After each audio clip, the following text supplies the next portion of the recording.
This is SPE Talks Tech, HSE and COVID-19.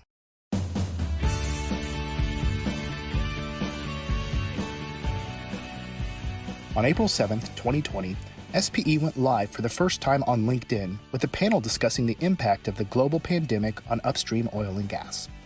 COVID-19 has brought much of the world to a grinding halt, and to date has left more than half of the world's population restricting their movements to only within their own homes.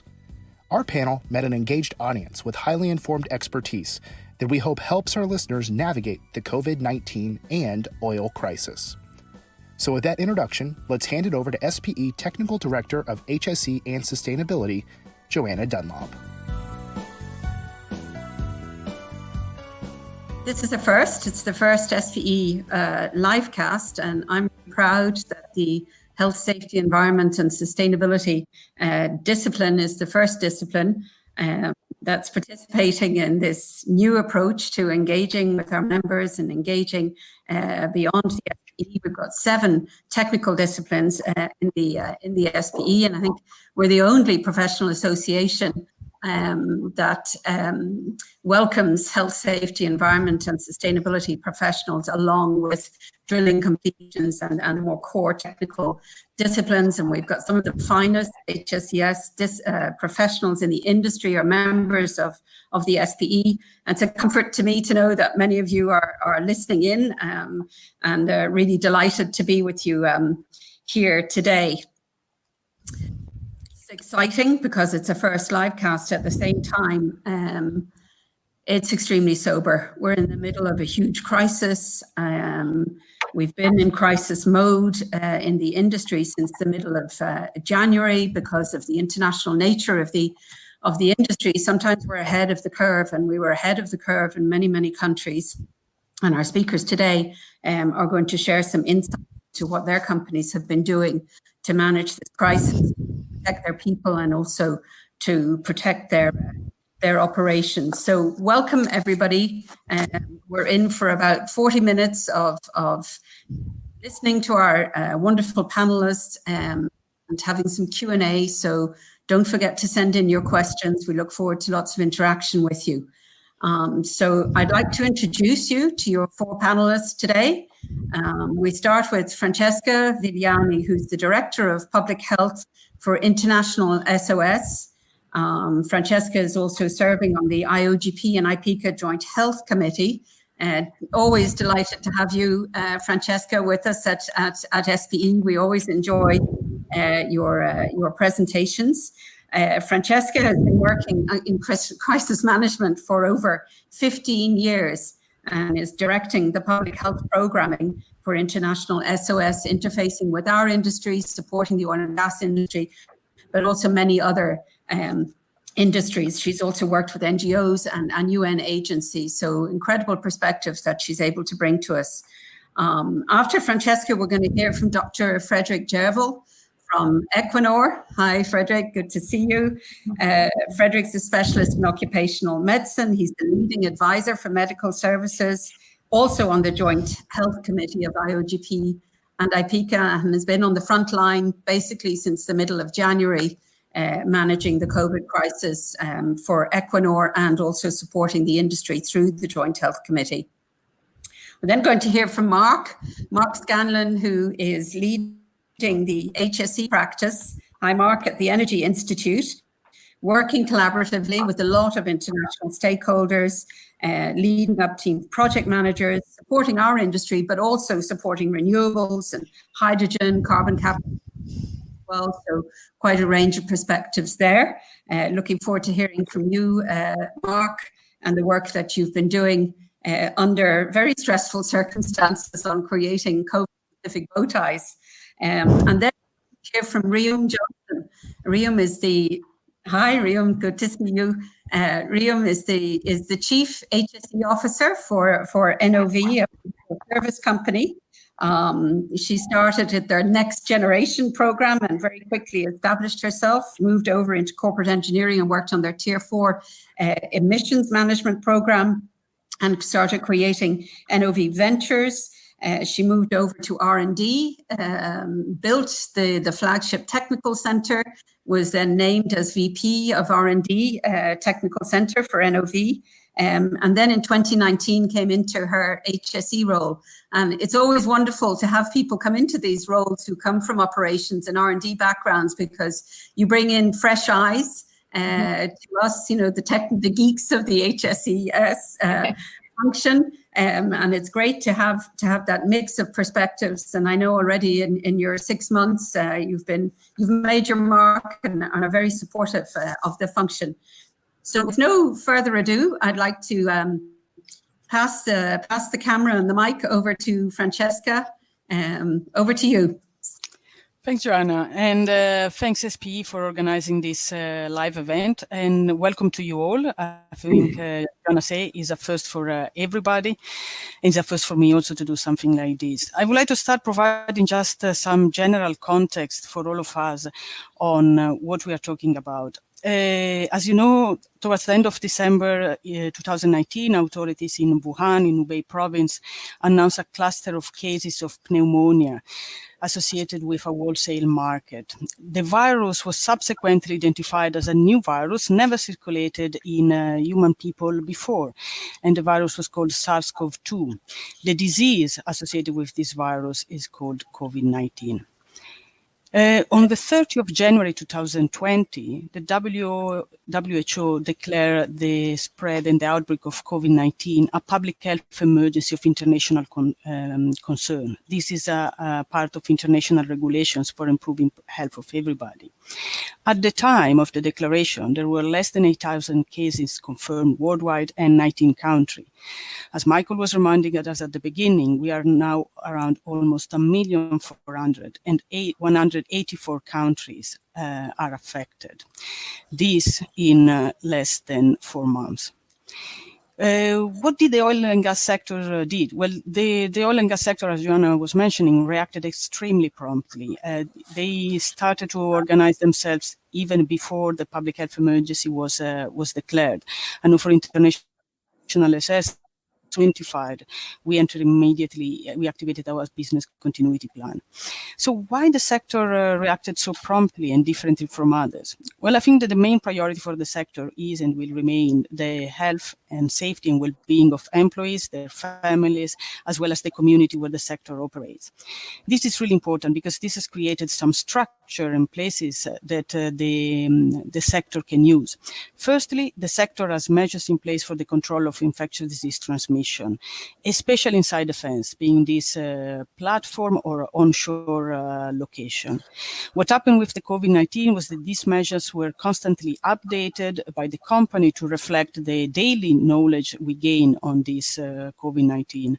And I know that Frederick will give us a fantastic example on the importance of this aspect. Secondly, another specialty was the fact that we learned during the Ebola outbreak in 2014-2015 how a health event that is not promptly managed can become a crisis of a much bigger scale. At the time of the Ebola outbreak, I was doing some research about outbreak preparation and collaboration between multiple stakeholders. And what we identified was that a key component of the business continuity response was collaboration and partnership. Companies might have collaborated with different stakeholders and with different groups. And we found out that the same strategy happened with the COVID-19. All the companies activated the crisis management team immediately. They transferred lessons learned from certain countries that were affected at the beginning, especially China. They shared PPE where they were needed, not they were stocked. So when they were needed in China, these were moved, and then they moved to Europe and now eventually to the States. And finally, they share best practice among all the operators. The Health Committee of IOGP PIECA convened for the first time already in January, and we started to share experience among not only the companies, but the whole sector. This is important, this is essential, and gave a very good way for the sector to respond to this. Especially if we consider that on 11th of March 2020, WHO considered the spread of COVID-19 a pandemic. Nothing happened or changed with the virus. What happened was that suddenly everybody and every country was affected. I suppose all of you have become now very familiar with the epidemiological curves that describe the spread of the virus, as well as how different measures can impact and alter this type of shape. Well, these are the same curves, together with scenarios, that the company use for making decisions as part of their business continuity plan. During the initial growth of the transmission, when the cases were still fewer, company put in place different control measures or prevention barriers. And these were about reducing the risk of infection in the workplace. During the rapid growth phase, when the things started to go very wrong, because of the lockdown, or because of a very precautionary approach, company decided to have a work from home policy, and they started to support with a wellness program and well-being and psychosocial support and stress.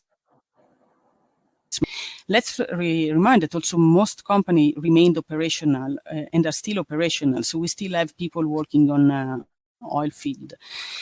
In this case, the measures became much stricter. What we are seeing now, either in countries that are on the declining phase or countries that are preparing for a return to a new normal, the priority and the measures are changing. Companies put in place the same measures that they had at the beginning when the growth of the epidemic, as well as new things that we are developing as we go along. There is an increasing talk of masks, or rapid testing, all things that are coming out now that might not have been available in the past. What is important is that we know that nothing functions in isolations and there is no silver bullet. So collaboration and discussion and events like these are fundamental for the sector to move on. And these were my initial remarks. Thanks. Thank you very much, Francesca, and reminding us also that most companies are still operational. And that we're learning every day. So there is this new normal and new measures coming in, but there's no silver bullet. So let's pass over now to Frederick and hear how Equinor is managing the COVID crisis. Frederick, welcome. Thank you for being with us today. Yes, and thank you, and thank Michael for having the SPE arrange this. It's very interesting to participate. Francesca mentioned collaboration, and I'd just like to start off by saying that we have a long-standing relationship with ISOS and terrific collaboration with ISOS, especially for this event. I wouldn't call it an incident. It's too big a scale. Great support from ISOS, and we've also really appreciated our collaboration and support from our peers. Sharing is very important here, and we are trying to share what we can and receiving great support from our colleagues in the other oil and gas operators. Jason, could you show my screen, please? I'm going to talk a little bit about how Equinor has approached COVID in an offshore setting. We've managed so far to keep all our installations operational. It's been challenging, and we have learned a lot. For those of you who don't know Equinor, we are a Norwegian oil and gas company with a global presence in all regions of the world. We operate mainly on the Norwegian continental shelf, but also in the UK sector in Europe, in the Gulf of Mexico and Brazil. And we have exploration activities in many other locations. Let's see. There we go. Just to start off, COVID-19 is, for us doctors, it's novel, yes, but it's not new, it's not unknown. Managing infectious disease offshore is something we've been doing for 40 years. We have a lot of experience in keeping our people healthy and safe offshore. And for COVID-19, we use the same principles as we have for all other infectious diseases. We prevent the infection from coming offshore. When it does, we contain it and medevac our afflicted staff safely. A few important principles that we have used for this one is we've developed a bow tie model for the organization. We're working very hard on social distancing. I'll get into that later. We are also quite strict on testing. We test a lot. And we quarantine and sanitize when we have a case. I'm going to start by showing a case study from 2018, and this wasn't COVID. This was a virus called Sapo virus, which is a relative of norovirus. It causes gastroenteritis, mainly diarrhea. And this happened on one of our larger installations during turnaround. We had 462 people offshore at the time. The index event was a person vomiting and then failing to self-quarantine in the public toilet at May 12th. And then 4 days later, we had 15 cases of people puking and having diarrhea in their cabins. So this was quickly identified as an outbreak, and containment measures were introduced. Basically, isolate, start cleaning. And we have a whole set of procedures that we use for common areas. Everything was shut down, and cleaning frequency increased. So we started testing for the virus. The normal test procedure in Norway goes only for norovirus, so we missed the diagnosis. We didn't identify the agent until May 20, when we had a new resurgence of the outbreak, up to 17 cases in one day. Then we identified it was Sapo virus, and that knowledge is really important because it tells you that for Sapo virus, you actually need to isolate them for 48 hours instead of just 24 with norovirus. And the incubation time is longer as well, so we use that knowledge to strengthen our quarantine and containment measures and managed to break the outbreak over the next week. The main factor actually in this outbreak was an underreporting of symptoms. This was during turnaround where you have a lot of people, contractors and subcontractors offshore, who will lose their income if they don't show up to work. And they didn't report symptoms and they failed to self-isolate. And that led to a delay in or prolongation of turnaround by 3 days, which was a considerable impact for us. So by June 8th, we were quite sure that this outbreak was over and we ended our containment measures. So the simple measures that we used here, we also use for COVID. Johana asked me, how does one operate offshore in the time of COVID? Well, the answer is at a distance. We practice strict social distancing. Basically, all the measures that we introduced for managing Sapo virus, we are now constantly, they are active on all our installations. Gyms and common rooms are all closed. People basically work, eat, and go to their cabins. We have staggered meal times to increase distance, as you can see in this picture. We don't have any buffets. All meals are served or plastic wrapped. All meetings are conducted with social distancing or by video. We disinfect everything several times per day. And people are very well aware that if they have symptoms, they self-isolate and then call the medic instead of showing up. We have reduced our manning to operational levels. We have delayed a lot of non-critical maintenance. And the helicopter companies with whom we collaborate quite well or excellently have reduced their flights to 12 passengers from the normal 18, just to be able to maintain distancing in the helicopter as well. This is all to reduce the number of close contacts if there is a case, and also reduce the possibilities of transmission.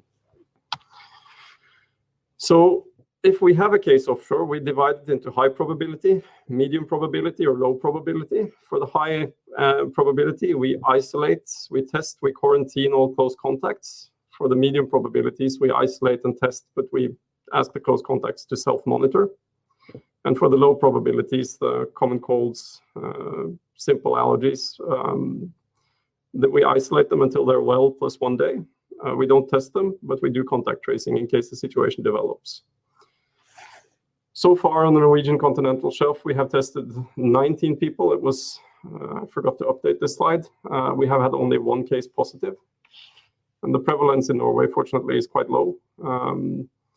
Testing is important because it ensures that we can identify a case and medevac only the case that we need to medevac. It also prevents disruption to our operations. Having 20 people in quarantine is difficult, and it reduces fear. Fear is really important here because your employees need to feel safe when they're offshore. They can't have their focus on being afraid of a disease. They need to focus on their safety critical work. So being able to test people offshore and in 18 out of 19 cases stand down is incredibly important to maintain operations for us. I'm going to, and I'm sorry for the busy slide, I'm going to quickly delve into the one case we have had at the Martin Linge installation. This was March 9th. We had an Equinor employee who came offshore at March 4th after returning from Austria. We added Austria to our high-risk list on March 9th, where the person reported to the medic with symptoms, was isolated in cabin, and we did contact tracing, found 35 close contacts, including most of the management team. This was challenging. POB at the time was 776, including 2 flotels, because it was a cold platform undergoing construction. So we tested the individual. We flew the test to a hospital by SAR helicopter. It took 2 days to get the results, which was positive. So then we medevaced the index case and 1 more contact. For the whole duration of this, our incident management team was mobilized, and things were still quite in flux. This was when it was quite new. So we decided to demobilize everyone not quarantined, non-essential staff. That was 650 people. We also returned the flotel onshore. We did further testing of 6 close contacts with symptoms, who developed symptoms. They turned out to be negative. So now the entire installation has been sanitized. The flotel has been sanitized, and 2 weeks after the evacuation, we've started remobilizing. Principles are the same: isolate, quarantine close contacts, maintain safety. This is crucial. Then demobilize your non-essentials and regain control to remobilize. It's a good way to manage fear. It's a good way to manage operations. I'll quickly go into this bow tie model we created as well. On the left side, you can see your likelihood reducing measures. On the right-hand side, you can see your consequence reducing measures, where the index event is 1 person infected at an offshore installation. So first, you need your public medical infrastructure and your local government to reduce the likelihood or the prevalence of disease in your population. You need to have a sick leave policy so that people who are sick don't actually show up to work. Travel restrictions to reduce the likelihood of some of your employees becoming sick or infected. Employees need to be aware. You need to have a travel contact quarantine policy so that people don't go to work. And access control is a final barrier, but it's not a very good one. It's hard to screen for infection. To prevent further cases, you have your social distancing and sanitation measures. You have your identification and quarantining of close contacts. And to reduce disturbance of operations, we rely on employee confidence. It's really important to us that our people are safe and feel safe. So we collaborate with the authorities to have people tested, to have the resources we need. And we have a robust company, so we haven't had large disruptions to our operations yet, thankfully, subject to change. Thank you, Johana. I will leave over to the next speaker now. Great. It's really, really interesting and very impressive to see the level of mobilization and the depth of knowledge that you're deploying. Really liked your mention of collaboration and sharing. It's something the industry is good at, and really liked some of the transparency in showing where things hadn't worked out in the past, and that you're willing to share that. I think that's really, really, really important. That's how we learn. Liked your shift of vocabulary, not using the word incident, but event, and novel, but not unknown. It's true. The industry has been managing infectious diseases for over 40 years and has incredible knowledge through medical officers like yourself. Really interesting to see your point about underreporting of symptoms, and think this is something we really need to keep well within our sights. It's good to see so many companies being really proactive in how they're going to protect their employees. At the same time, we're in the middle of an oil price crisis as well. So there are a lot of incentives, I think, for underreporting. It's also interesting from a mental health point of view, the kind of stresses that people are putting themselves under. So one I think to watch really, really carefully. And your message about confidence and reducing fear, I think is a really important one. Just before we hand over to Mark, I'd like to take a question from the audience for you, which is, How do you, so you said test, you're doing a lot of testing. So a member of the audience wants to know how you acquired test kits. Collaboration with the authorities and local laboratories at the hospitals we usually send our patients to. And they've been very gracious with us. Norwegian testing criteria they don't normally include our population. Yes. But the consequence of a confirmed case offshore, we managed to communicate with the hospitals and have achieved testing capability to a certain extent. Not necessarily as many as we would like, but testing is short to come by at the moment. Yeah, no, it's a major issue, and there's some divergence as well amongst the scientists as to the role that testing can play. So let me hand over to Mark, who's got a question for you, and then Mark, I'll let you move straight into your presentation, if that's okay with you. Yeah, thanks. No, that's fine. Thanks very much, Frederick. So my question was about repatriation of people where you'd consider medivac, and say, for example, you're operating a facility in the Norwegian sector, but an infected worker was not from Norway, i.e., that, for example, they're a contractor worker, and you contemplate medivac. Would they be medevaced back to Norway or their country of origin? For example, if it's from elsewhere in the North Sea. We've actually had that issue come up, not for infected, but for suspected contacts. It's a challenging issue that you kind of have to manage on case-by-case basis, depending on where that person is to be repatriated. My medical instinct, if they are close contacts, is to quarantine them in a hotel on arrival to shore. So you can be sure of the quality of the medical services and take good care of your employees. But this is done case by case, really. Hard to find the proper guiding principle other than safety. Very, very good. Thank you very much, Frederick. So, Mark, have repatriated individuals. Oh, over to you, Mark. If you'd like to start the presentation. Yeah, no problem. Right, let's fire away. I just have to fire up my screen. Just hold on for a second. So I'll be talking about a COVID-19 bow tie. And this is a bow tie that visualizes your role in the pandemic. So we just heard the word collaboration several times. And whilst I'm presenting this today, this is really on behalf of a group of individuals who, over the last couple of weeks, have developed this bow tie and a supporting document. And those individuals are listed there. So the ABS group, Martin Johns at BP, Royals of HUTEC, and Charles Cowley of the Centre for Chemical Process Safety. And those individuals are really bow tie specialists rather than medics. So what you'll find in the next set of slides is an overview of what that bow tie contains, also how it was developed, and also a bit of the reason why it was developed as well. So moving on to the next slide. So those that don't know, there is actually an industry resource that covers bow ties in risk management.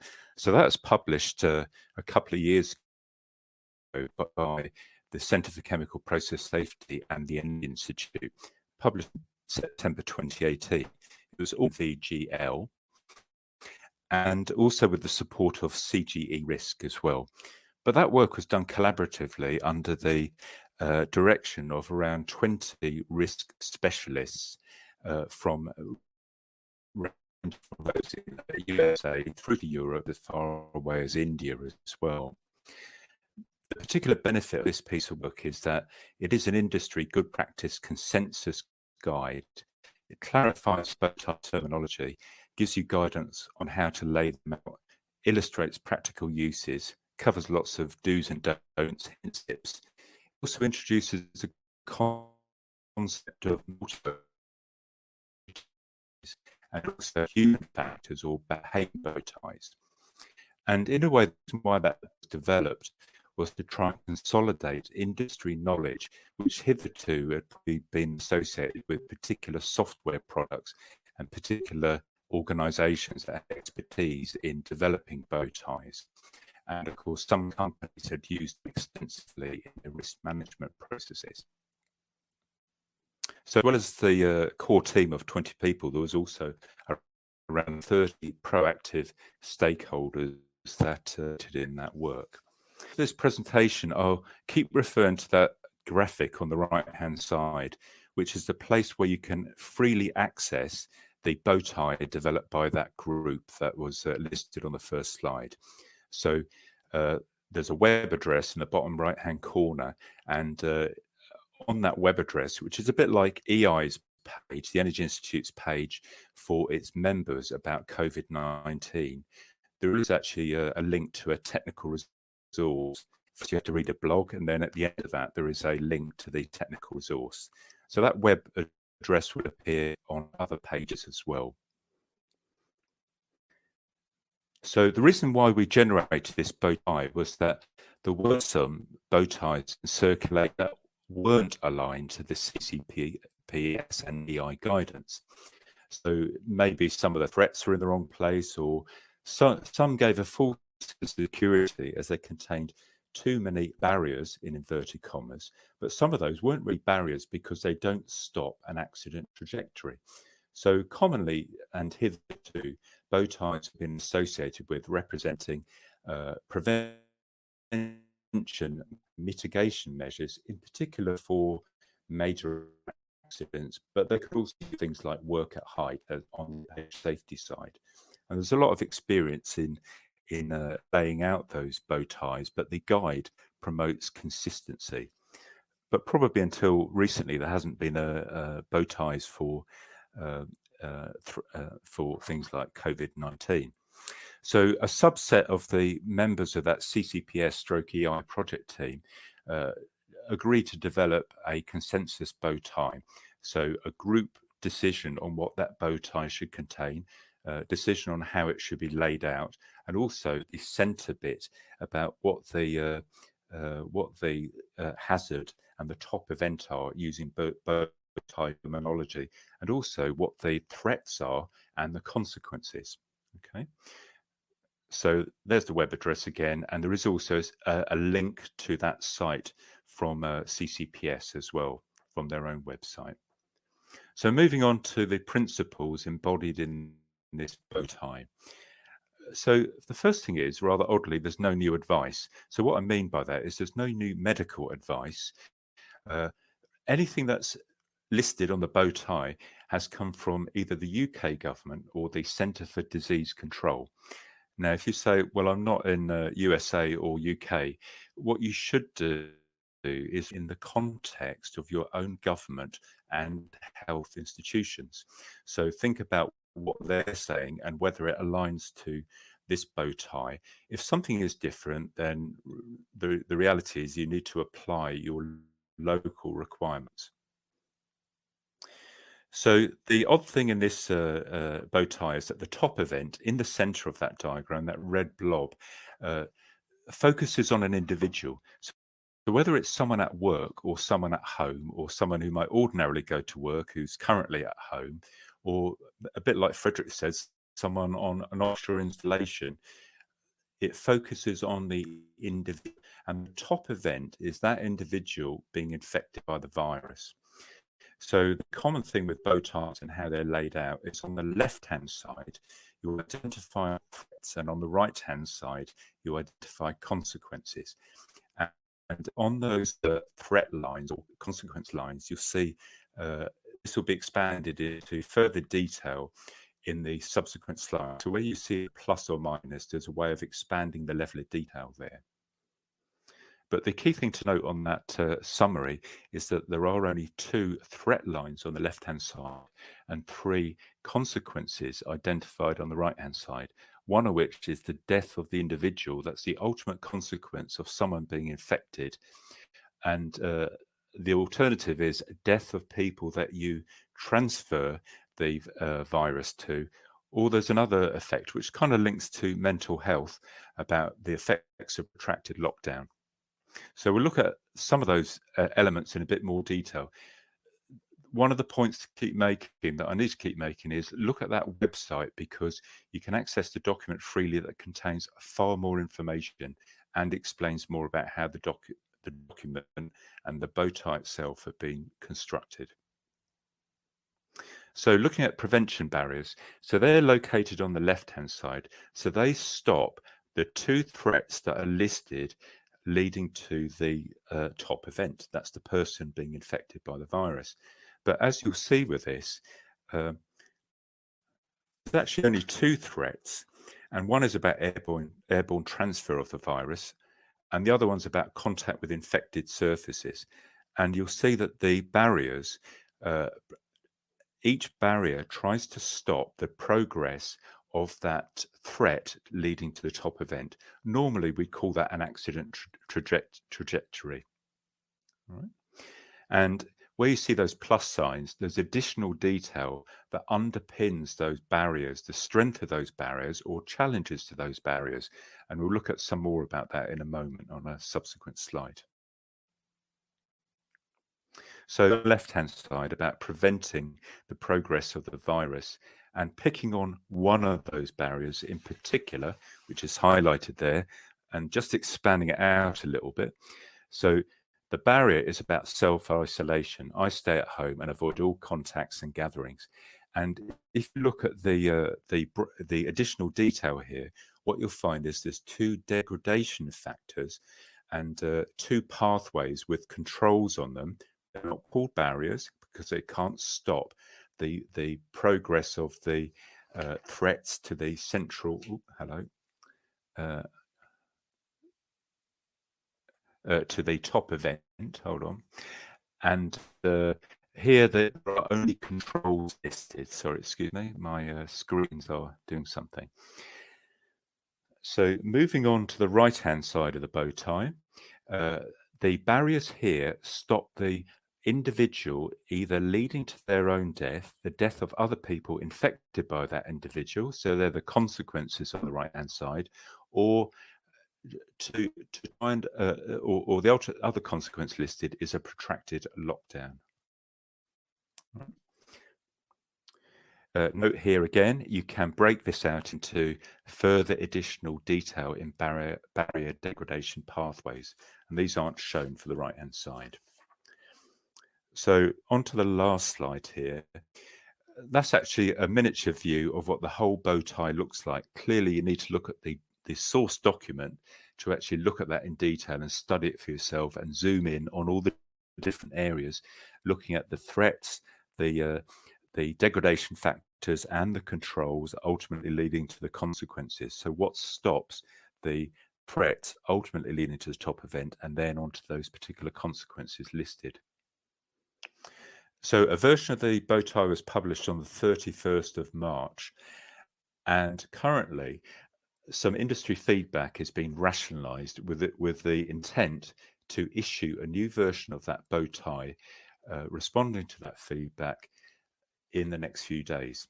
So the working group has actually discussed that bow tie and some of that feedback with a view to updating the bow tie and the document that surrounds the bow tie as well, which is available from EI or CCPS. So we do intend to revise the bow tie again if there's any further feedback, maybe not every week, but less frequently than that. And we're also thinking about whether there's benefit in developing an exemplar bow tie for an offshore installation manager, or maybe one a bit like Frederick showed, but probably using this type of structure for an organization. So one other point of credit, as well as the people listed here on the last slide, just to note that the bow ties in the document were developed using ABS's thesis software. Other software can actually be used to develop that bow ties as well. So the final thing from me is again about collaboration, just to say thanks to the contributors, Mark Manton, Martin Johnson, Rob Miles and Charles Cowley. Thank you very much. Thank you very much, Mark, and a really interesting presentation. I guess a sign of our times, we're all working from home, so I know there was a bit of a lag there with the internet, but I think the slides help So thank you very much, Mark, and really congratulations to the Energy Institute and CCPS, for responding so quickly to this specific need in the industry. It means we don't all have to go around reinventing the wheel and creating our own bow ties all over the world. And quite a few of the audience were asking, can they have copies, of your bow ties? So I hope everybody captured the link. If not, it will be shared with you, and we'll make sure that there's an easy way for you to get access to the bow tie. And as Mark said, it'll evolve very, very regularly. I'm just going to capture a couple of questions, hot off the feed before we go to our last speaker, Riam Johnson. One is about the protocol for land seismic operations during this period. Francesca, could I ask you to answer that question? Yes, thanks, Johana. And thanks for the presenters to bring these points. What we mentioned is that we know that the risk of transmission is absolutely clear that people need to be working far from each other. Social distancing is still the main measures we have in the absence of pharmaceutical intervention. So what we absolutely recommended is the same recommendations that there are, for example, on the offshore, is to ensure that people are at least 3 feet or a meter from each other. If anything is below this distance, then personal protective equipment need to be worn. Again, companies adopted different types of measures to reduce the risk of transmission, and I think Frederick made quite clear the fact that communal spaces are not used, that there is no buffet available. So every locations in which staff is close to each other need to be considered. Of course, offshore locations are more at risk because of the need to transport the patient from an oil rig to an hospital. But any location where the staff can get in contact with each other or can get close to someone else need to be considered, and barriers need to be put in place. So education to staff about measures is essential. Active screening about symptoms or any other or fever, and then workplace policies about distancing. And if distance cannot be ensured, then personal protective equipment. Thank you, Francesca. We'll go now to our last speaker, to Riam Johnson, who's the Chief HSE Officer for NOV. Over to you, Riam. All the speakers that went ahead of me. I'm batting cleanup here and going last. So many of the guidelines or preventative measures that I would have stated already have been stated at this point. So good teamwork there and collaboration. I want to further drive the point home that it is important to recognize that these are difficult times. It's really refreshing to hear the speakers talking about collaboration so much, because it is important that we all pull together to make it through. That is not just, that's something that we're preaching at NOV among all of our different business units and business segments, which I'm sure there's a lot of large companies or members of large companies listening to this struggling with kind of the same thing. But it's really quite nice to see people pulling together on this, because we all are affected by it, not just us as employees or people of part of the industry, but really our families and our communities, like one of the earlier speakers had said. We are also, what we have in common, obviously, with this industry, we're all fighting the same two-front war, right? With the struggling oil prices and balancing and keeping our folks happy, or not happy, excuse me, healthy, hopefully happy. But what that further says is that we're an essential industry. We perform a very important work. So it's important to make sure that the workforce has what they need in order to be productive and safe. Frederick, you really hit the nail on the head there about making sure that we're alleviating what we can of fears so that people can focus on the tasks they already do day to day that are risky, right? And making sure that they're focused on their message and on their work. It's great to see the whole industry come together on this. So just a few things on what NOV is doing. So us as a service and equipment manufacturer. So we're looking out for people, similarly to Frederick saying that you're looking out for people, out on the rigs. We have shops and warehouses, so we have employees that are there. Obviously, we have people in offices as well, and we also send some of our people out to customer sites to service the customers. Strategizing is a very big thing. One of the things that we're doing, obviously, so I've heard it from multiple other people talking about implementing and standing up these regional crisis teams. So we've, done that across the board. We make sure we have, the right people on there from HSE and HR, security, and folks throughout the operation, so that all voices are heard and strategized together there, especially on a regional level where I think somebody said earlier, things are changing day to day. Having a legal representative on each of those teams as well is very effective, staying on top of, keeping us all out of trouble essentially, but making sure that we can still move forward and go on, and tracking trends as well, and seeing some of what I think, Francesca, you were saying about like the trending of the cases that are going up. Same thing with you, Frederick, in your case study of seeing okay, what was the date of when these cases happened? What measures are we putting in place? Seeing how well these are being adopted and how effective they are.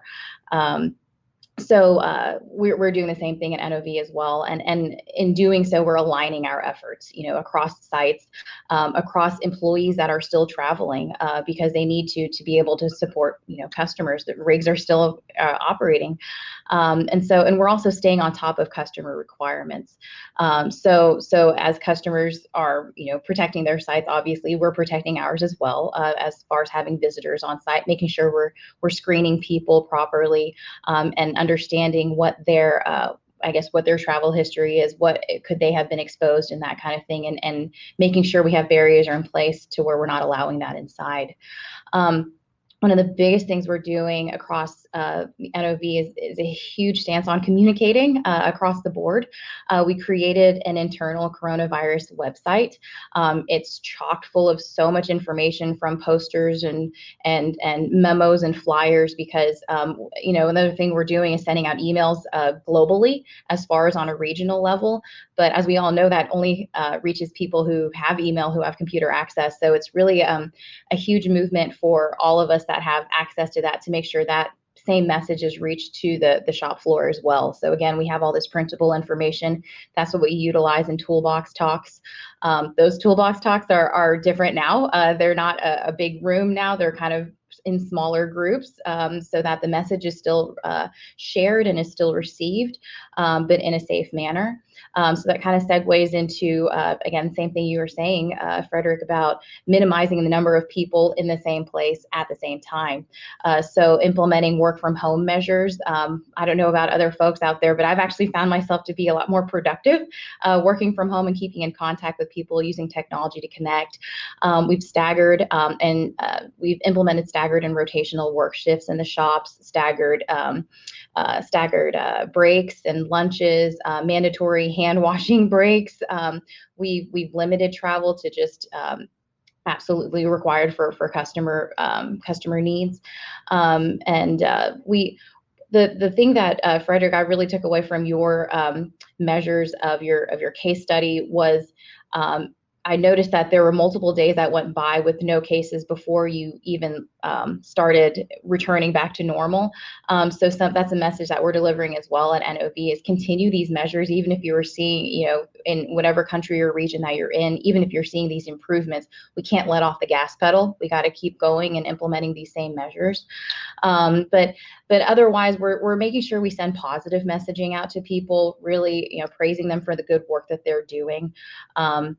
To implement social distancing, the no handshakes kind of a wave thing that Michael Gaines was talking about, and my husband says high five wireless. So that's kind of, greeting each other in a kind of a playful way. There you go. And so very good. And then frequent and thorough hand washes as well. But anyway, so those are kind of general measures that I think a lot of people are taking across the board. But just the same message of like working together, I think is a huge thing that we're driving across the board. We actually had some of our positive messaging. This video cast, Michael Gaines is our guy in NOV. And so we've done some video podcasts as well with Clay, our CEO, making sure that the workforce hears from leadership, right? And that we're all in this together. We just recently did a panel discussion on our leadership team between our Chief Administrative Officer, Bonnie, and then our Chief Information Officer, Alex, and myself, just to make sure we're addressing folks as well. And they can hear from us, they hear our tone, they hear that we're all in it together. I think it's a very important message to drive, and it's great to see the whole industry pull together to drive that same message. That's great. Thank you so much, Rio. A really, really strong collaboration and communication message there. So we've got all our speakers up online now, and getting quite a lot of interest in the questions about the bow tie method that you've all referred to in different ways, and the idea we've been talking about collaboration and sharing amongst ourselves, but thoughts coming in about using the bow ties to collaborate externally and to share externally. So, you know, the kind of potential for the bow tie to be used by the public to be able to risk assess their own situation. I wonder who'd like to take that question and have a go at it? Francesca or maybe Frederick? Do you want to? Maybe Mark. You're the bow tie expert. I don't mind. Your internet's a little bit choppy, unfortunately. Let's see if we can hear you properly. The view of our working group is that it'd be very desirable if the public, or really actually governments, promoted the use of a bow tie as a visual aid to help people understand what are the real barriers, what are the kind of like things that challenge the barriers, and how all of that stuff fits together. So if governments or the World Health Organization would like to adopt the bow tie methodology and use that example, we'd be delighted. Great. And Francesca, you've got an arm and a leg and in all sorts of different pots and different sectors. What do you think the potential is there for the bow tie to have more broader uptake?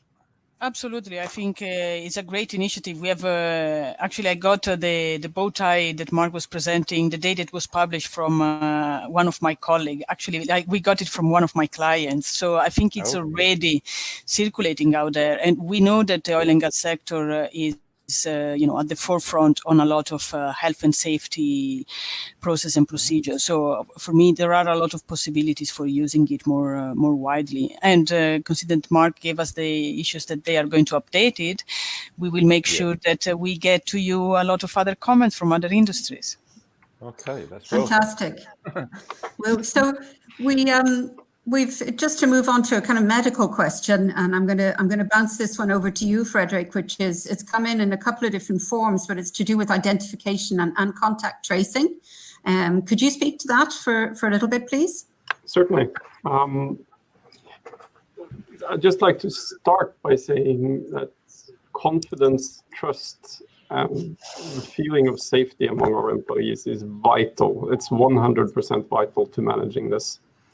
There are a lot of countries that have introduced very strict public screening or tracking even by cell phone, temperature testing, things like that. We prefer to have faith in our employees that when they are sick, they will actually tell us.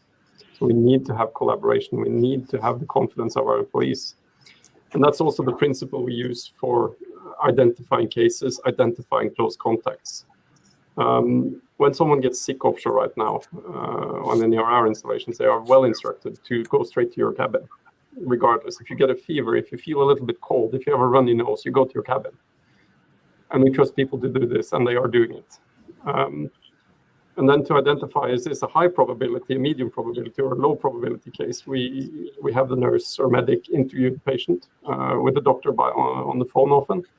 And we look for classic symptoms of COVID, if they have one or more classic symptoms of COVID, and the contact history or travel history that makes it more probable, they are a high likelihood. If they don't have the contact history, but they have maybe one medium or one classic symptoms, they're the medium. And if they only have a runny nose, and we know there is a bit of uncertainty to this, but people get runny noses offshore as well. We can't test every single person with a runny nose, so then we just isolate them. So that's how we do it, and that's the same principle for contact tracing as well. We have a set of criteria that's it's similar across the world for the WHO, the CDC, the ECDC, the Norwegian National Institute of Public Health. They all define close contacts in roughly the same way. We've modified it a little bit for offshore, so that we include people on the same helicopter flights, things like that. But we do it through an interview. And then we identify them, we keep track of them, and we start monitoring them, talking to them. So a very rigorous process. Thank you, Frederick. And I think we're going to head into the wrap now, as it's called in live casting terms. I'm just going to bounce a last question over to Rium to do with you talked about alignment, and I suppose I'm interested in your operations and your R&D perspective. You've suddenly been plunged into this world of HSE and plunged into the biggest crisis the world has known for a very, very long time. And I just wondered if you have any sense of how this might change when you go back into an operations role or into an R&D role. How do you think this experience is going to change your perspective on how we better integrate HSE practices into how we're running our companies? I think, well, in the US anyway, we're hearing a lot of people talking about PPE, and I think for the safety nerds out there, they're like, wow, people actually know what PPE is now, for the wider audience. So this is definitely something that people are talking about all the time. In addition to just safety of that being more integrated into operations, I think even just the regional crisis communications teams working cross-function is something that hasn't been people haven't really leaned on it so much, right? You have a question, you go to HR, you have a question, you go to HSE. But having these teams that are collaborating together has been quite powerful. And definitely anybody who knows me knows I'm very kumbaya.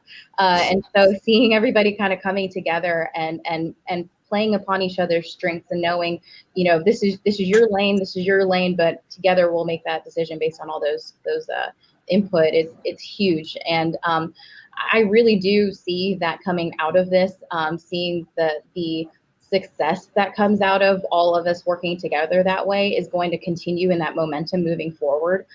Because through all of this, we what do they always say? Your friend is when you have a common enemy, right? The friend of your enemy, right. Enemy is your friend, right?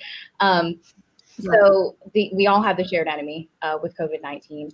And when you all come together to face that same thing, you really build relationships and build rapport and respect among each other. And you fight with each other and for each other. So I think that it's going to definitely, hashtag in this Thank together. You. Very good to hear. Fantastic. Yeah, I think that's the huge takeaway is collaboration. And, we've shown that when the scale and the urgency of the challenges, we can rise to them. And there are plenty of other challenges the industry is facing. So maybe this will make us stronger to collaborate facing all the other challenges that we have.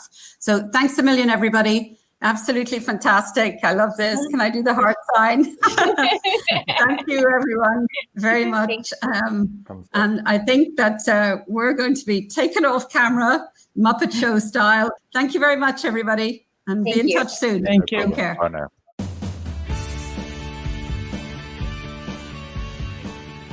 That was Johana Dunlop leading a conversation on oil and gas's response to the COVID-19 pandemic.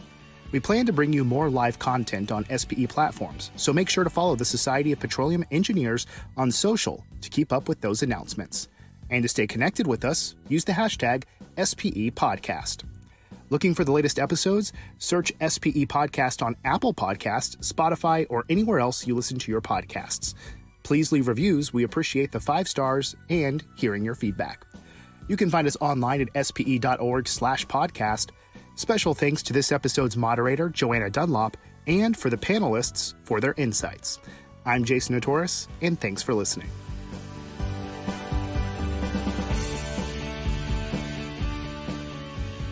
SPE podcast is powered by the Society of Petroleum Engineers, whose vision is to advance the oil and gas community's ability to meet the world's energy demands in a safe, environmentally responsible, and sustainable manner. Learn more at SPE.org.